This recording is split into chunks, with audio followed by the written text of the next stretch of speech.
Assalamualaikum warahmatullahi wabarakatuh. Selamat pagi Bapak Ibu semuanya yang berbahagia. Perkenalkan, nama saya Miftah Hilmi Hidayatullah. Saya lulusan dari Universitas Al-Azhar Mesir, Fakultas Usuluddin, konsentrasi Akidah dan Filsafat. Dan S2 saya lulus dari Universitas Islam Negeri Sunan Kalijaga, Yogyakarta, jurusan Agama dan Filsafat, program studi Al-Quran dan Hadis, konsentrasi Tafsir. Dan Alhamdulillah saat ini saya mendapatkan beasiswa dari Budi LPDP. Saya melanjutkan S3 di Universitas Islam Negeri Syarif Hidayatullah Jakarta, program studi Pengkajian Islam, konsentrasi Tafsir. Saat ini saya diberikan amanah untuk mengajar mata kuliah tafsir tematik di program studi Ilmu Hadis Fakultas Agama Islam Universitas Ahmad Dahlan. Mata kuliah tafsir tematik merupakan mata kuliah wajib yang memiliki kode mata kuliah 222706531, menjadi salah satu mata kuliah yang menggunakan kurikulum OB, Outcome Based Education, di program studi ilmu hadis yang diajarkan pada semester 6 dengan 3 SKS. Adapun capaian pembelajaran mata kuliah ini adalah: pertama, mahasiswa memahami dan mampu menguraikan metode tafsir tematik dengan baik. Dan capaian pembelajaran mata kuliah yang kedua adalah mahasiswa mampu menjelaskan fungsi metode tafsir tematik yang menghasilkan produk tafsir yang aplikatif. Dan capaian pembelajaran mata kuliah yang ketiga adalah mahasiswa mampu mendesain penelitian menggunakan metode tafsir tematik. Adapun materi perkuliahan yang mendukung capaian pembelajaran di atas adalah sebagai berikut. Pertama, pada pertemuan pertama tentu kita akan mengenalkan mahasiswa dengan posisi tafsir tematik di antara metode-metode tafsir yang lainnya. Yang kemudian pada pertemuan kedua, kita akan membahas masalah definisi dan fungsi tafsir tematik, kemudian asal-usul dan sejarah perkembangan tafsir tematik. Kemudian selanjutnya kita masuk di era tafsir tematik sebelum Mahmud Shaltut, salah satu tokoh besar dalam tafsir tematik. Kemudian era Mahmud Shaltut dan ulama-ulama sesudahnya seperti Ahmad Said Al-Qumi, Mustafa Muslim, Farmawi dan lain sebagainya. Kemudian kita mulai membahas tafsir tematik di kawasan, dalam hal ini adalah tafsir tematik di Indonesia. Kemudian termasuk kita akan membahas kerangka paradigmatik dari tafsir tematik itu sendiri.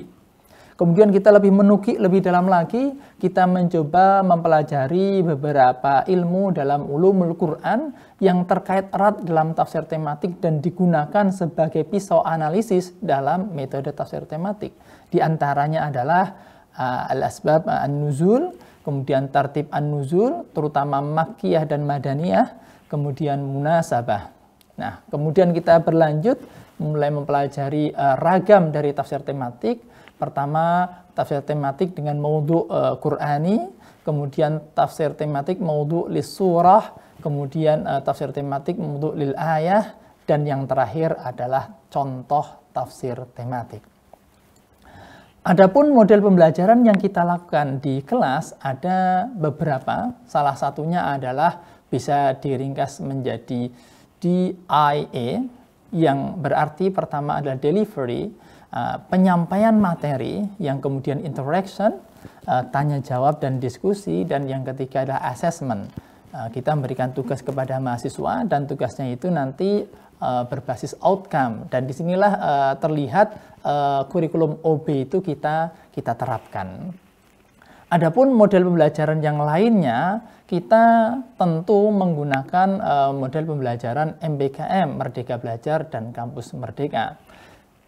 Hal ini sangat relevan karena pembelajaran atau perkuliahan tafsir tematik itu sangat erat dengan model tafsir yang bercorak ijtimai, yakni bercorak sosial, dan juga bercorak ilmi atau natural science. Maka dari sini kami juga mendorong para mahasiswa kami untuk juga mengikuti program Merdeka Belajar mengambil berbagai mata kuliah yang terkait dengan tafsir tematik. Ketika mereka mengetahui banyak hal tentang ilmu-ilmu sosial, termasuk ilmu psikologi, ilmu alam atau ilmu humaniora, maka mereka ketika membaca Al-Quran menggunakan metode tafsir tematik, maka pisau analisisnya akan semakin tajam. Lalu kemudian kami juga tentu dalam pembelajaran menggunakan metode student-centered learning. Kami membuat small group discussion. Jadi kami minta kepada mahasiswa untuk membuat presentasi, kemudian kita berdiskusi. Nah, saya sebagai dosen akan memberikan tambahan atau mungkin akan menjawab beberapa pertanyaan yang mungkin para mahasiswa belum mampu untuk menjawabnya. Kami juga melakukan pembelajaran perkuliahan menggunakan metode problem based learning, di mana tadi kita sampaikan bahwa tafsir tematik ini sangat erat dengan kehidupan sosial sehingga sangat responsif dengan kehidupan sosial kita di sekitar kita. Kita juga menggunakan metode contextual learning, di mana tafsir tematik ini mencoba untuk memahami ayat Al-Quran saat ayat ini diturunkan. Jadi konteks di zaman dahulu itu seperti apa, yang kemudian kita pahami makna atau maksud al-hadaf universalnya itu seperti apa, yang ini kemudian kita tarik di zaman saat ini dengan konteks, kita relevankan dengan konteks saat ini. Dan kita juga menggunakan collaborative learning, di mana pada tugas akhir perkuliahan ini, yakni di ujian semester itu, kami mewajibkan kepada mahasiswa supaya membuat artikel jurnal dengan menggunakan atau menerapkan metode tafsir tematik. Nah, dari sini terlihatlah kurikulum OB itu betul-betul kami terapkan. Bapak Ibu semua yang berbahagia, terakhir, kami ingin menyampaikan beberapa contoh dari artikel-artikel mahasiswa yang telah terbit di jurnal, dalam hal ini Jurnal Taqaddumi, jurnal dari Prodi Ilmu Hadis, Fakultas Agama Islam, Universitas Ahmad Dahlan.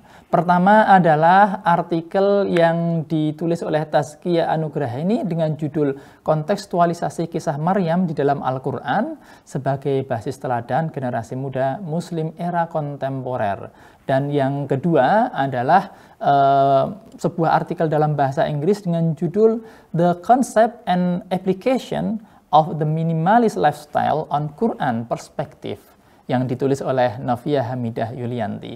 Ini adalah beberapa contoh outcome atau luaran dari pembelajaran mata kuliah tafsir tematik yang bisa dilihat melalui portal atau secara online di website Taqaddumi Universitas Ahmad Dahlan.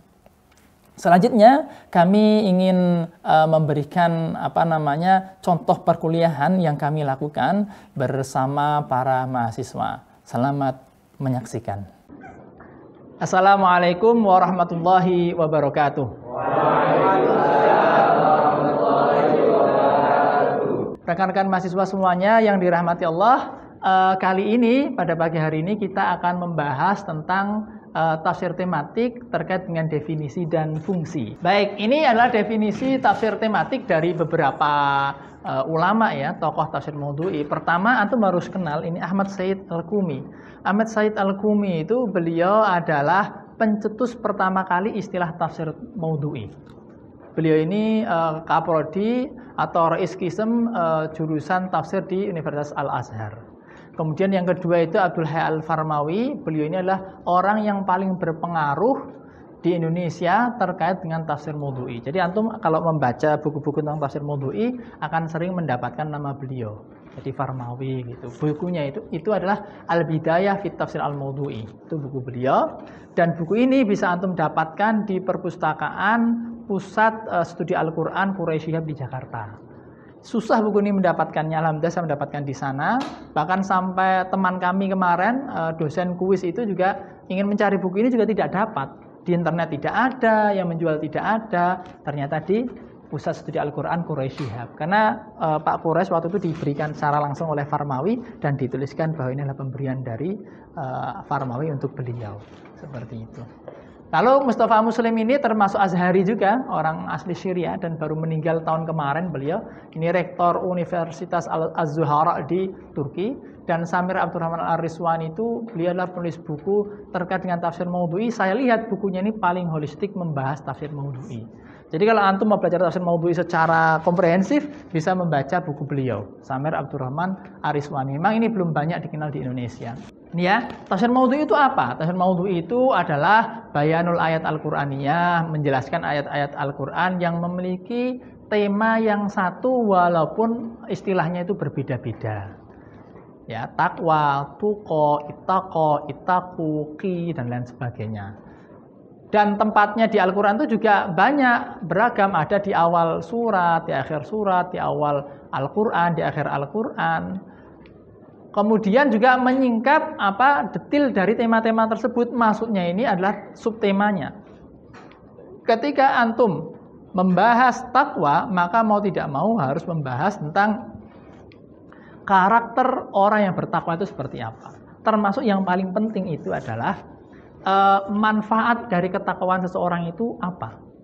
Sekarang kan kita sering berpikir ya, kita menjadi umat Islam, orang yang beriman itu bagaimana supaya menjadi orang Islam atau orang beriman yang beruntung, yang menang baik kehidupan dunia dan akhiratnya. Caranya bagaimana? Salah satunya adalah dengan cara bertakwa. Fattaqullaha la'allakum tuflihun. Bagaimana sebuah masyarakat itu menjadi masyarakat yang diberkahi, yang mendapatkan kebaikan dunia dan akhirat. Caranya bagaimana? Bertakwa. Lau anna ahlal qura amanu wattaqau la fatahna 'alaihim barakatim minas sama'i wal ard. Itu kunci. Kita lihat Indonesia sekarang banyak uangnya. Kan investasi dari luar negeri banyak ya. Ini keberhasilan timnya Pak Jokowi ya. Bu Sri Mulyani, Pak Luhut, dan lain sebagainya mampu menggait investor masuk ke Indonesia. Tapi kalau orang tidak bertakwa, dana ini tidak akan bakal turun ke masyarakat. Mungkin ada yang turun hanya kecil, yang lainnya kan kemana? Yang lainnya kan ya dikorupsi, ditilep, dan lain sebagainya. Itu kalau kita tidak bertakwa. Kalau kita semua menjadi masyarakat yang bertakwa, maka ini amanah. Maka akan dimanfaatkan sebaik-baiknya untuk semua masyarakat. Itulah kunci pentingnya iman dan takwa itu seperti itu ya. Walaupun mungkin jarang sekali atau tidak pernah melihat ini solusinya bagaimana supaya masyarakat kita menjadi masyarakat yang baik. Kita harus menjaga iman dan ketakwaannya, itu jarang. Oke, maaf. Sebelum kita masuk klasifikasi, kita definisi dari Farmawi belum? Farmawi ini mirip ya, mirip mengumpulkan ayat Al-Qur'an, kompilasi yang memiliki tema yang satu, kemudian mengurutkannya berdasarkan tartib an-nuzul. Ini termasuk ulumul Qur'an, nanti antum akan belajar di mata kuliah ulumul Qur'an. Kemudian menerangkannya, menjelaskannya, memberikan catatan termasuk istinbat hukum seandainya itu ayat-ayat ahkam, sehingga bisa memahami tema tersebut secara holistik gitu, dan menemukan hadafnya dengan mudah. Contohnya nanti ada hadaf dalam doa Nabi Ibrahim di surat Al-Baqarah itu hadafnya apa? Nanti kita akan kaji sedikit. Kemudian Mustafa Muslim mendefinisikan ilmu terkait dengan problematika berdasarkan problem-problem keduniaan ya, maksudnya ya. Hasbal maqasid al-Qur'aniyah, berdasarkan maqasid Qur'aniyah min khilali surah atau aktar, berdasarkan satu surat atau lebih. Kemudian Rizwani adalah menyingkap maksud Allah Subhanahu wa taala dari firman-Nya berdasarkan kemampuan manusia. Kemudian ketika mendefinisikan tafsir tematik ditambahlah oleh dia fi qadhiyatin Qur'aniyah terkait dengan tema Al-Qur'an. Jadi membahas tema Al-Qur'an berdasarkan Al-Qur'an itu sendiri, ini maksud Allah itu seperti apa, tetapi tetap berdasarkan kemampuan kita sebagai manusia. Artinya penafsirannya pasti ada kekurangannya.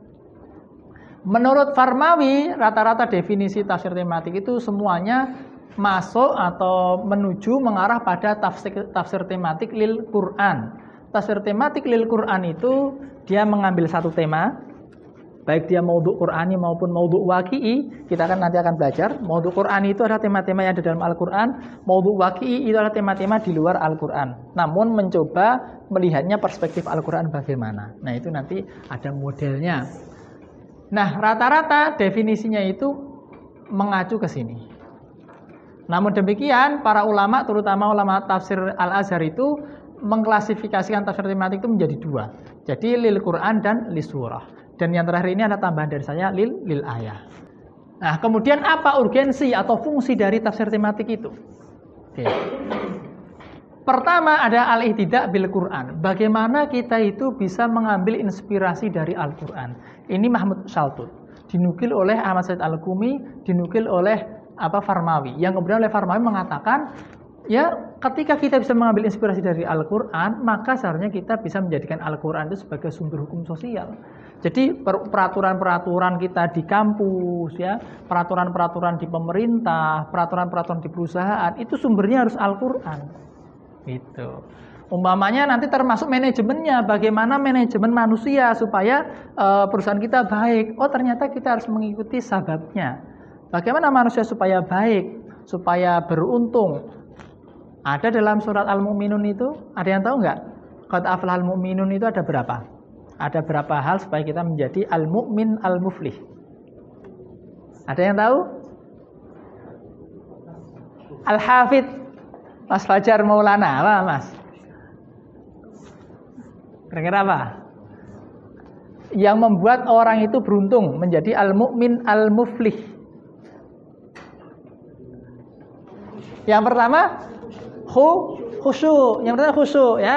Khusyuk fi salat. Alladzina hum fi salatihim khashi'un. Yang kedua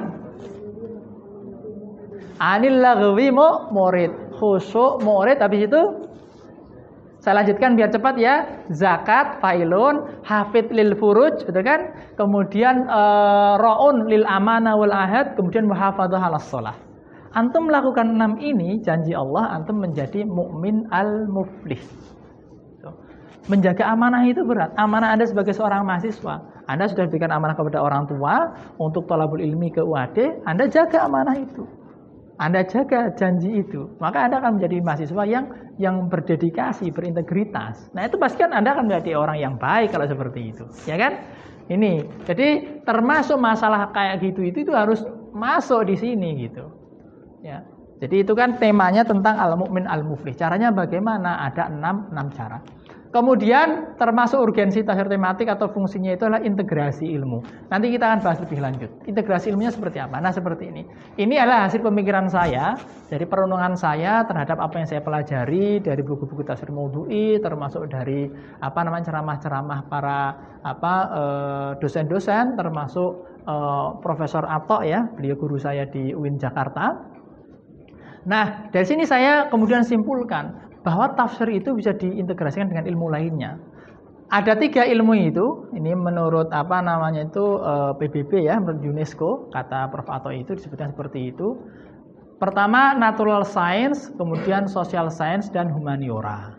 Oke, kita lihat contohnya. Contoh tafsir diintegrasikan dengan natural science itu ada dalam surat Al-Qiyamah. Ketika Allah menyebutkan banyak orang itu yang mereka mengira bahwa ketika mereka mati, ya, tulang belulangnya sudah hancur, kemudian sudah tidak ada bekasnya, Allah itu tidak mampu untuk mengumpulkan lagi tubuhnya itu. Nah, maka Allah menjawab, bala qadirina ala an nusawwiya banana. Tidak hanya mengumpulkan tubuhnya lagi, tidak hanya mengumpulkan tulangnya lagi, tetapi Allah itu mampu untuk menyempurnakan ujung jarinya. Banana itu atraful asabi. Coba nanti antum lihat di kamus itu. Menyempurnakan ujung jari. Orang zaman dahulu kan tidak tahu kalau ujung jari kita itu begitu sempurna. Kita kan baru tahu kan zaman-zaman saat ini ujung jari kita sangat sempurna ukirannya, sehingga tidak mungkin di antara kita itu sama. Nah, ini Allah akan menyempurnakan ujung jarinya. Ini meneguhkan bahwa Al-Quran itu adalah i'jaz, Mas. Ini Al-Quran itu mukjizat. Kalau tidak mukjizat, dia tidak akan berikan isyarat ke ilmu alam seperti ini. Nah, itu. Kemudian contohnya, ya, ini yang integrasi tafsir dengan social science. Nah, ini menarik juga. Intinya seperti ini. Al-Fatihah ini, Bismillahirrahmanirrahim, di sini disebutkan Ar-Rahman, salah satu Asmaul Husna, meneguhkan bahwa Allah itu memberikan rahmat kepada seluruh makhluk hidup.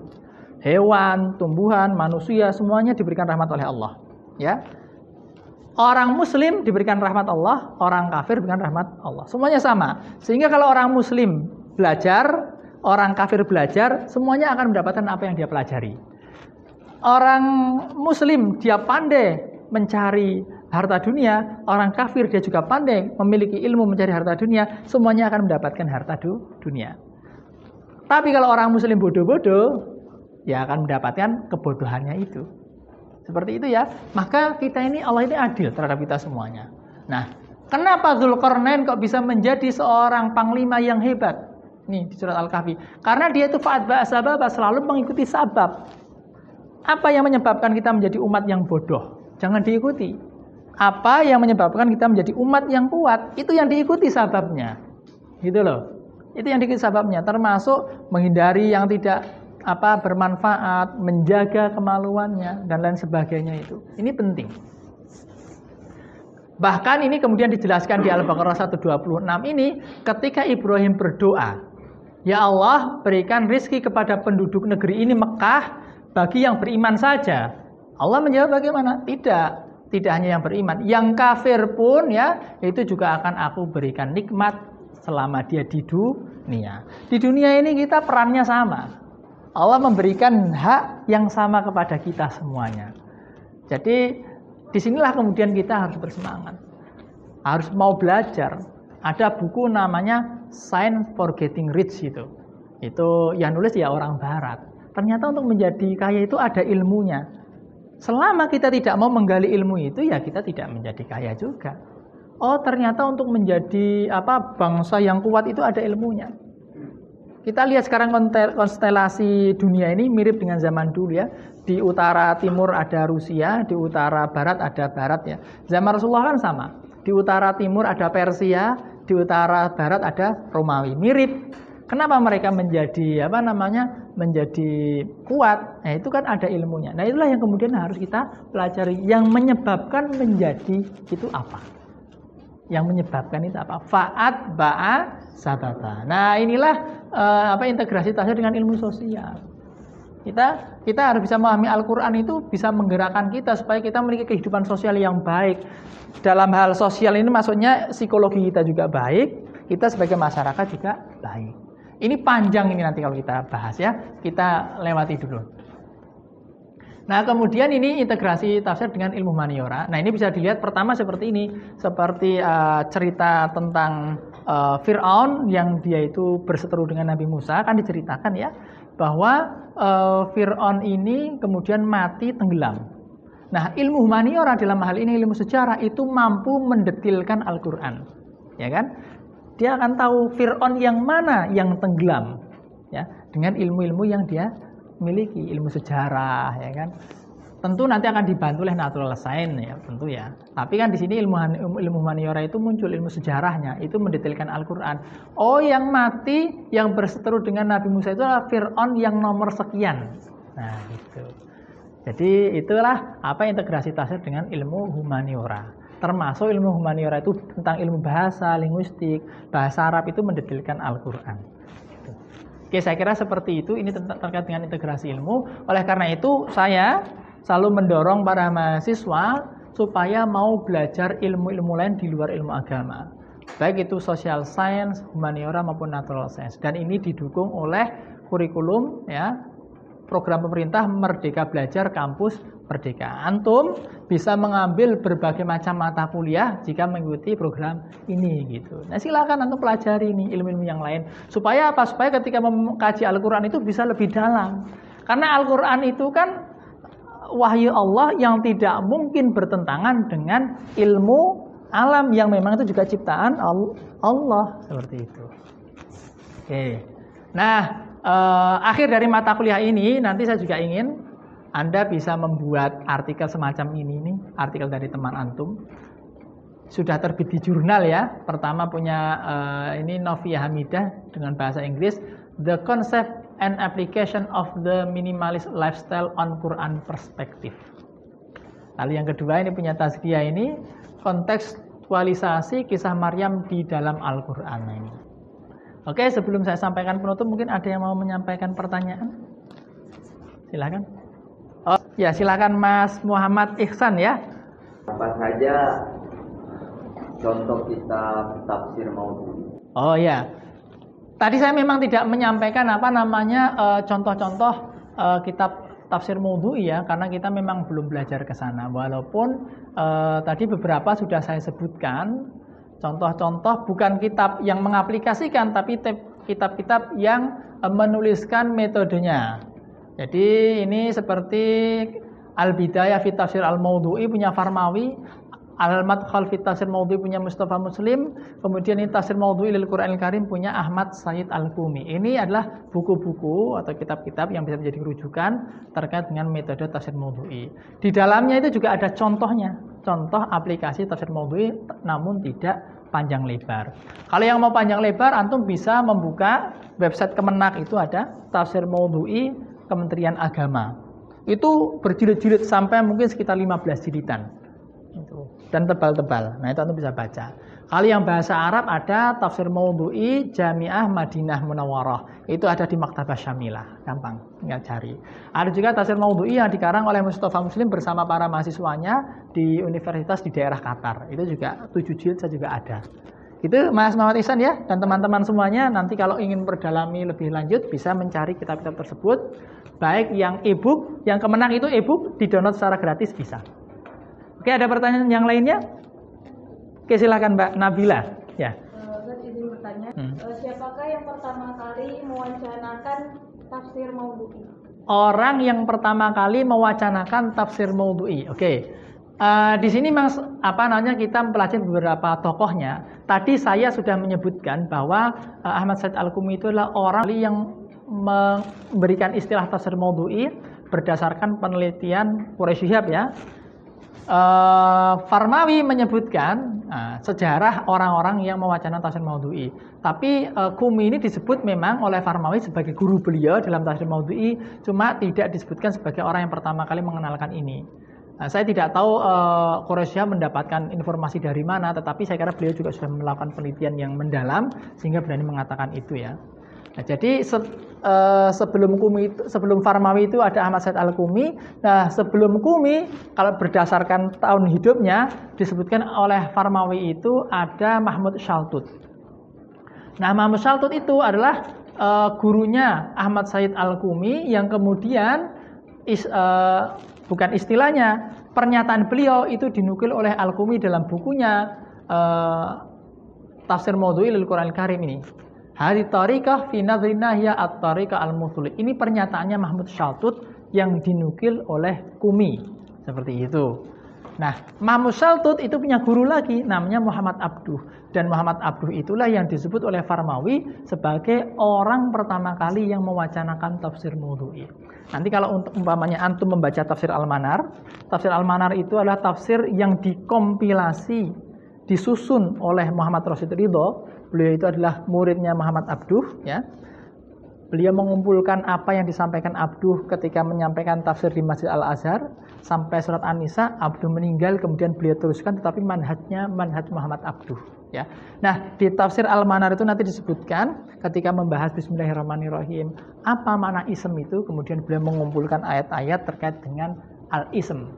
Sabbihisma rabbikal a'la. Oh, ini ada isma rabbik. Kemudian ism yang lain dikumpulkan, kemudian beliau maknai. Nah, itulah tafsir maudhu'i. Maka si Farmawi itu menyebut bahwa orang pertama kali yang mewacanakan tafsir maudhu'i atau beliau mengistilahkan az-zaim al-awwal li hadzal laun.